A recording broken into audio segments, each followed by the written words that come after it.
Esse vale que nós estamos vendo é o mesmo que nós vimos ontem, quando estávamos no Monte Carmelo, no cume do Monte Carmelo, ali, ó, na parte mais alta do Monte Carmelo.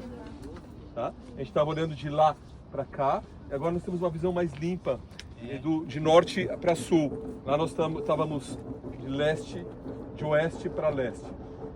Aquele ali é a Cordilheira do Monte Carmelo, uma cadeia de montanhas que vai de sul a norte. Dá para ver a cidade de Haifa, aquele prédio que a vista não está muito boa, mas dá para ver uma torre alta. É a Universidade de Haifa.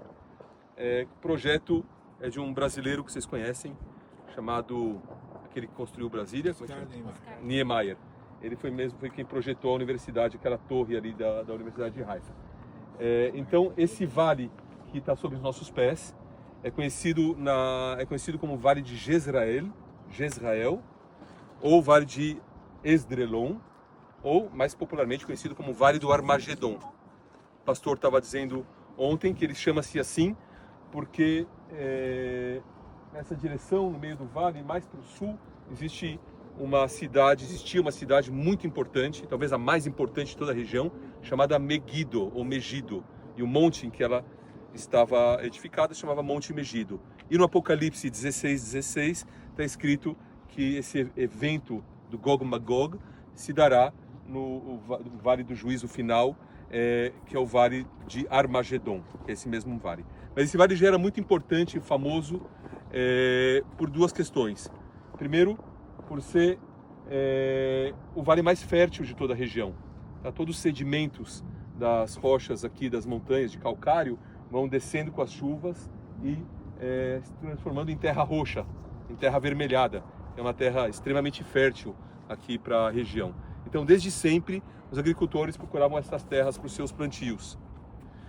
E hoje em dia, como vocês podem ver, é uma terra super bem cultivada.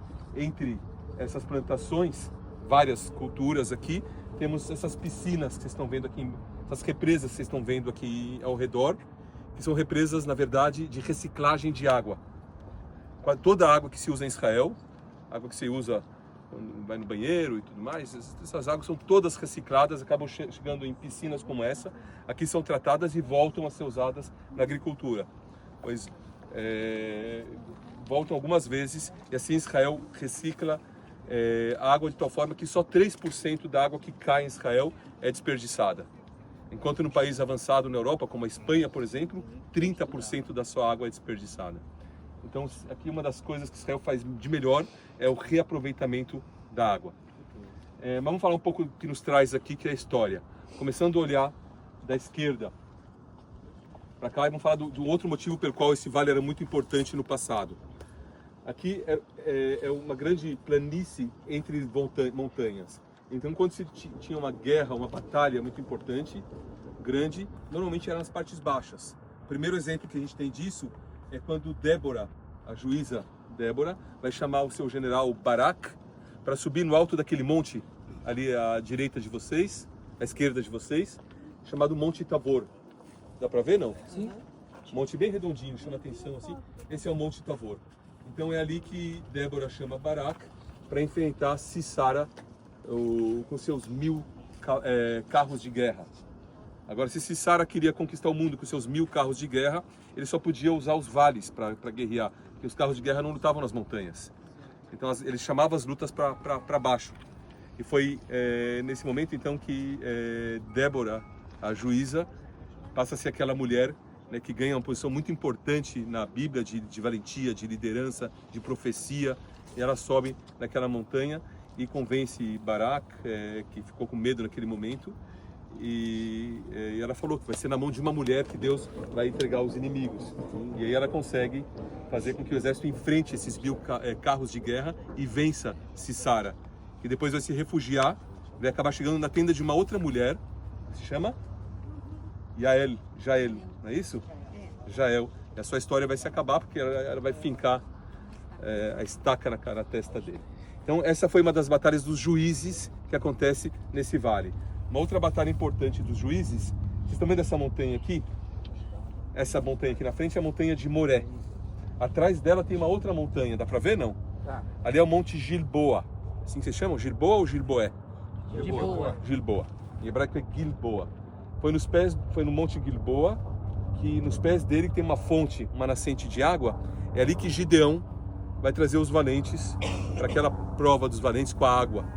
Na presença de Gideão. E depois eles vão enfrentar os inimigos entre o Monte Gilboa e o Monte de Moré, na parte do vale entre aquelas duas montanhas. Essa é uma outra história de grandes guerras na época dos juízes nesse mesmo vale. Depois o rei Saul vai acabar perdendo a sua vida com seu filho Jonatas, o seu escudeiro, o seu outro filho, naquela montanha também, guerreando contra os filisteus. A gente vai ter tanta guerra aqui que se eu tivesse que falar para vocês, eu ia ter que encher um livro de história.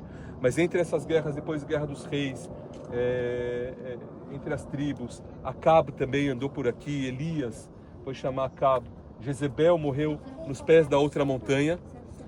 Depois vocês ouviram falar de Gengis Khan? Demais. Sim, o líder dos mongóis, estava para conquistar o mundo. Aonde que ele foi freado? Aqui nesse vale, pelos mamelucos. Pararam eles aqui. E assim por diante. Depois os cruzados, a Primeira Guerra Mundial, o exército de Allenby conquista aqui o Império Turco-Otomano em guerras dentro desse vale. Depois, 1900 em diante, os judeus vão investir muito dinheiro para comprar terras dos árabes aqui e vão transformar esse lugar nessa terra super fértil que ela é hoje, com vários kibbutz, moshav, que são sistemas de comunidades agrícolas que vêm cultivando essa terra já há mais de 100 anos. Então esse é o vale de Jezreel. Ele vai de mar a mar, do mar Mediterrâneo ao mar da Galileia. Como é que eles combinavam? Vamos lá, vamos igual briga de escola?